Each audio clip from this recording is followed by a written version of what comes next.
For nearly 30 years, everyone in the city believed there was only one man who truly ruled from the shadows. His name was Salvatore DeLuca. Police captains feared him. Politicians welcomed his donations with forced smiles. Rival crime families either swore loyalty to him or vanished without a trace. To the public, he was a respected businessman. On the streets, he was known by only one title: the boss. His mansion stood on a secluded hill overlooking the city, hidden behind towering iron gates, armed guards, and thick stone walls. It wasn't just a home. It was a fortress built to protect generations of power and the countless secrets buried within. No outsider had ever seen the entire estate. Few who entered ever spoke about what they saw. Salvatore inherited the mansion from his grandfather after his father died unexpectedly more than 25 years earlier. The estate itself was far older than the DeLuca family. It had once belonged to an influential industrialist before passing through several mysterious owners, each leaving behind unanswered questions. The mansion seemed endless. Grand ballrooms, hidden tunnels, underground wine cellars, abandoned servant quarters. Even after living there for over 2 decades, Salvatore knew there were parts of the property he had never explored.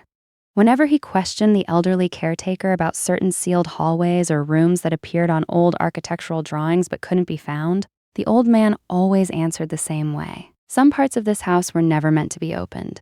Salvatore dismissed the warning. He didn't believe in curses. He believed in influence, loyalty, fear. Those were the things that built an empire. Until one rainy afternoon changed everything. Days of relentless storms had flooded part of the mansion's lower level. Contractors were called in to repair the damage before it spread to the foundation. While removing a collapsed section of brickwork beneath the east wing, one worker struck solid steel instead of stone. Hidden behind the wall was an enormous metal door. It had no handle, no keyhole, no markings, and according to every blueprint they possessed, it wasn't supposed to exist. The workers assumed it was an abandoned storage vault. Salvatore wasn't convinced. Curiosity replaced irritation. He ordered everyone to leave except his longtime security chief. Using heavy equipment, they removed the remaining bricks until the entire door was exposed. What unsettled them wasn't the door itself. It was the fact that it hadn't been locked. It had been sealed from the outside, as though someone had intentionally hidden it forever. With a deafening groan, the door slowly swung inward. A wave of cold, stale air drifted out. The lights inside flickered to life. Neither man could explain how electricity still reached a room that had supposedly been forgotten for decades. Dust-covered shelves stretched into the darkness, wooden crates, leather-bound journals, old photographs, financial ledgers, maps with handwritten notes. Everything looked untouched, except for one thing. Near the far wall sat a small wooden table. On it rested a porcelain coffee cup. Steam was still rising from it. Salvatore stopped walking. His security chief instinctively reached for his pistol. That cup hadn't been sitting there for decades. Someone had been here. Recently. Then Salvatore noticed the writing across the concrete wall. 8 faded words. The truth waits for those brave enough to open the door. His heartbeat quickened. Beneath the sentence was a symbol he recognized immediately. Not because he'd seen it recently, but because it appeared on a gold signet ring his late grandfather never removed from his finger. The ring had disappeared the night his grandfather died. No one ever found it, until now. As Salvatore stared at the symbol, one terrifying question echoed through his mind. Who had hidden this room? And more importantly, who had been waiting inside it? Over the next few days, Salvatore would uncover a secret capable of destroying everything his family had built over 3 generations. He had spent his entire life protecting the DeLuca empire. He never imagined its greatest enemy had been hiding beneath his own home all along. Salvatore DeLuca couldn't take his eyes off the steaming coffee cup. The hidden room had supposedly been sealed for decades, yet someone had been there only moments before. He glanced at his security chief, Marco Rinaldi, whose hand rested firmly on his pistol. There has to be another way in, Marco whispered. Salvatore slowly shook his head. I've lived in this mansion for 23 years. If there's another entrance, no one ever told me. The 2 men searched every corner of the basement. Dust covered the shelves, but the room was remarkably organized. Wooden crates were stacked neatly against the walls, each marked with a different year. Some dated back more than 50 years. Salvatore opened the nearest crate. Inside were dozens of old photographs. Some showed politicians standing beside men from the DeLuca family. Others captured private meetings, construction projects, and expensive dinners. Every photograph had names and dates written neatly on the back. "This isn't a collection," Salvatore said quietly. "It's a record." Marco opened another crate. It was filled with newspaper clippings. Every major event involving the DeLuca family had been carefully preserved. Across many of the articles, someone had written corrections in red ink, as if the newspapers had only told half the story. Salvatore felt increasingly uneasy. Whoever created this archive knew everything about his family's past. Then he noticed a leather journal lying alone on a desk. He opened the first page. History is never written by the innocent. There was no author's name, only a strange symbol, the same one painted on the basement wall. As he turned another page, one sentence immediately caught his attention. "The boy must never learn how his father really died." Salvatore froze. His father had supposedly died in a car accident 25 years earlier. No one in the family ever spoke about it. He closed the journal and slipped it under his arm. "We're taking this upstairs." Just then, the mansion's security alarm echoed through the halls. Marco looked toward the ceiling. Someone's inside. The two men rushed out of the basement. Guards were already running toward the west wing. When Salvatore reached the library, books were scattered across the floor, and one bookshelf had been pulled away from the wall, revealing a narrow hidden passage. It was empty. The intruder had disappeared. Security footage showed nothing. For exactly 40 seconds, every camera in that section of the mansion had gone black. It was no accident. Someone had entered the library while Salvatore was exploring the basement. Someone knew the hidden room had been opened. Late that night, after the mansion had been searched from top to bottom, Salvatore returned to the basement alone. The room looked exactly as before, except for one thing. The coffee cup was gone. In its place lay a folded note. With steady hands, he opened it. It contained only one sentence. "If you want the truth about your father, come back tomorrow, alone." Salvatore stared at the message.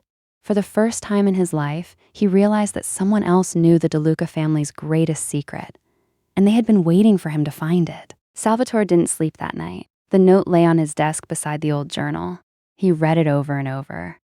"If you want the truth about your father, come back tomorrow, alone." It had to be a trap. Yet whoever wrote it had entered a room that no one else knew existed. At sunrise, Marco knocked on the office door. "Have you made a decision?" Salvatore folded the note and slipped it into his pocket. "I'm going. Boss, it could be an ambush. It could also be the only chance I'll ever have to learn the truth." Marco sighed. "At least let me stay nearby." Salvatore shook his head. The note was clear. Alone. That evening, he returned to the hidden basement. The room was silent. The shelves stood exactly where they had been the day before. "Is anyone here?" he called. Only silence answered. He waited. 1 minute. 5 minutes. 10. Just as he turned to leave, he heard a faint click behind him. A small wooden box had appeared on the table. He was certain it hadn't been there before. Inside the box was an old brass key with an engraved letter D on its handle. Beneath it lay another note. "The first lie is always hidden where people seek knowledge." Salvatore frowned. Knowledge. Then it struck him. The library. He hurried upstairs and locked himself inside the mansion's enormous library. Thousands of books lined the walls. At first, nothing seemed unusual. Then he remembered the hidden passage the intruder had opened. He examined the bookshelf again. This time he noticed a tiny keyhole concealed behind a row of old history books. The brass key fit perfectly. With a soft click, the shelf slid sideways. A narrow staircase descended into darkness. Salvatore switched on a flashlight and walked down alone. The passage led to a small stone chamber. Unlike the basement archive, this room contained only one object, a wooden chest. Inside was a velvet pouch. Salvatore opened it carefully. A heavy gold signet ring rolled into his hand. His heart nearly stopped. He recognized it instantly. It belonged to his grandfather. The ring everyone believed had vanished on the night he died. Beneath the ring was a sealed envelope. Across the front, written in elegant handwriting, were 6 words. "For Salvatore, when he is ready." His hands trembled. The envelope had been addressed to him years before, yet he had never known it existed. He broke the seal. Inside was a single sheet of paper. If you are reading this, then someone has finally opened the basement. Do not trust everything your family has told you. Your father's greatest mistake was believing that blood alone creates loyalty. There was no signature, only the same mysterious symbol. Before Salvatore could read further, footsteps echoed from above. Someone else had entered the library. He quickly hid the letter inside his jacket and extinguished his flashlight. The footsteps stopped directly above the hidden chamber. Then a familiar voice spoke. "I know you're down there." It was Marco. But Salvatore had told no one where he was going. How had Marco found him? For the first time, Salvatore wondered whether the man he trusted most had been keeping secrets of his own. Salvatore remained perfectly still. Marco's voice echoed through the hidden passage. "I know you're down there." For a moment, Salvatore considered revealing himself. Marco had protected him for nearly 15 years. He had saved his life more than once. But something felt different. The mysterious notes had warned him not to trust everything he knew. Quietly, Salvatore slipped deeper into the stone chamber and waited. Marco searched the library for several minutes before the footsteps faded away. Only then did Salvatore climb back upstairs. The library was empty. On the floor, however, he noticed something that hadn't been there before. A folded piece of paper. He picked it up. It read, "Good. You trusted your instincts instead of your bodyguard. You're finally asking the right questions." Salvatore looked around. Someone had been watching him again. But from where? The next morning, Salvatore ordered every blueprint of the mansion to be brought to his office. He spent hours comparing old drawings with modern renovations. Then he found it. The original plans showed an underground corridor beneath the east wing. The corridor ended at a room that didn't appear on any recent blueprint. Someone had deliberately erased it. That evening, carrying only a flashlight and a pistol, Salvatore returned to the basement. Behind one of the storage shelves, he discovered a narrow stone passage hidden behind loose bricks. It wasn't marked on any map. The tunnel was cold and damp. After several minutes of walking, he reached a heavy iron door. Unlike the others, this one had a small barred window. Salvatore shone his flashlight through it. His breath caught. Inside sat an elderly man with a long gray beard. The stranger slowly opened his eyes. "So," the old man said calmly, "you finally found me." Salvatore stepped back in disbelief. "Who are you?" The old man smiled faintly. "I've been waiting for you for 25 years. His voice was weak but steady. "I knew one day your curiosity would bring you here." Salvatore tightened his grip on the flashlight. "How did you get into my mansion?" The old man chuckled. "My boy, I was here long before it became your mansion." Silence filled the tunnel. Then the old man spoke words that turned Salvatore's world upside down. "I knew your father." Salvatore's heart raced. "What do you know about him?" "I know he didn't die the way you were told." The old man slowly stood and walked toward the bars. "There was no accident. There was a betrayal." Before Salvatore could ask another question, a loud metallic sound echoed through the tunnel. Someone had slammed the entrance door behind him. The lights went out. The tunnel plunged into complete darkness. Then footsteps approached from somewhere behind him. Salvatore realized he and the mysterious prisoner were no longer alone. The footsteps grew louder. Salvatore raised his pistol, aiming into the darkness. "Who's there?" he demanded. No answer came. Then a flashlight flickered on at the far end of the tunnel. The beam revealed Marco. He lowered his weapon immediately. "Marco?" Marco walked toward him, breathing heavily. "I've been looking everywhere for you." Salvatore didn't lower his guard. "How did you know I was here?" Marco hesitated. "I followed you. You disobeyed my order. I'd rather disobey you than bury you."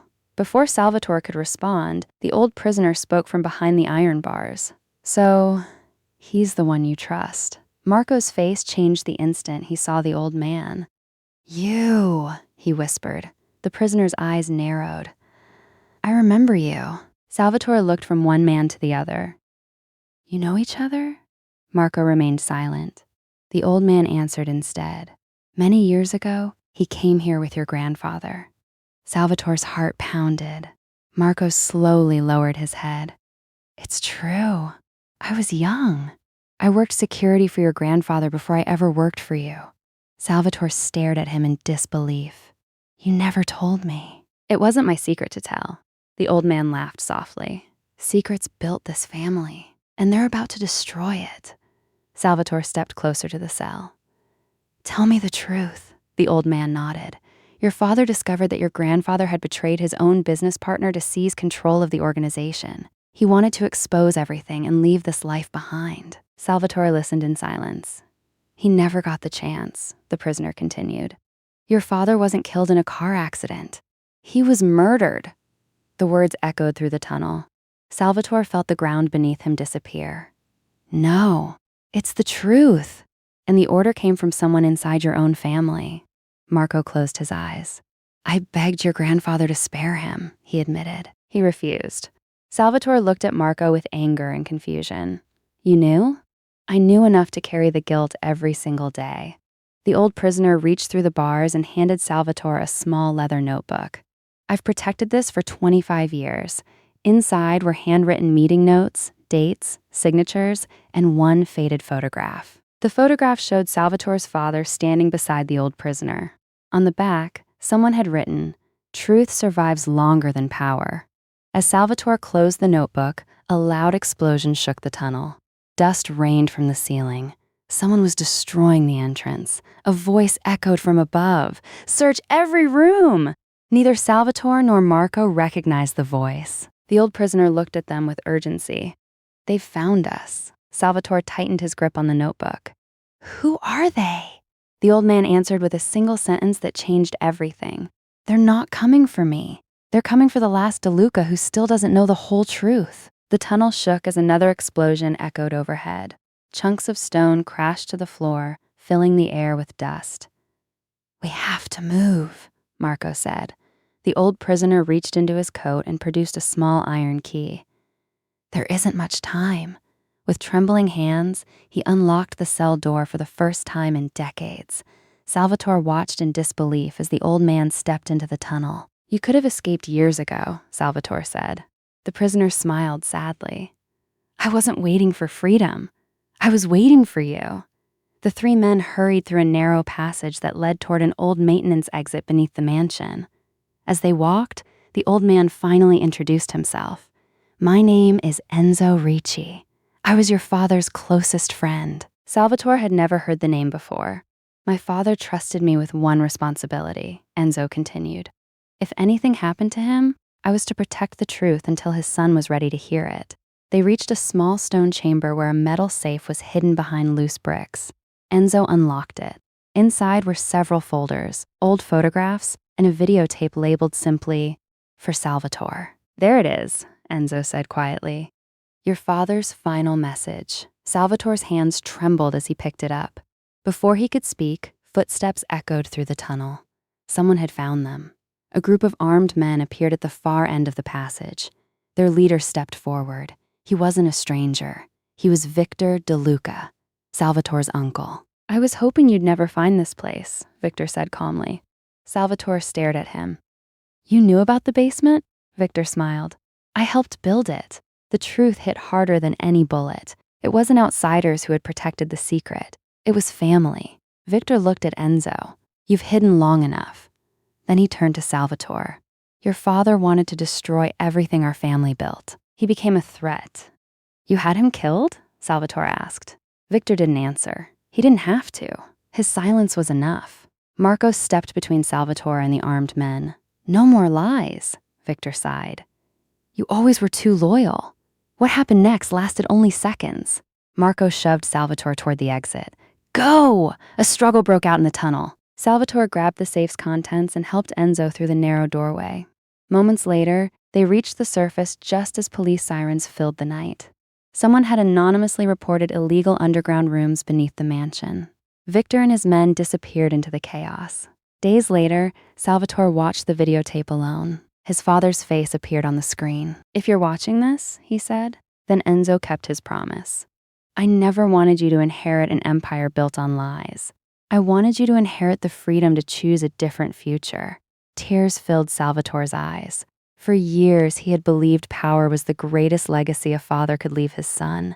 He now understood that the greatest legacy was the truth. Within weeks, Salvatore dismantled much of the secret network that had kept the DeLuca family in power for generations.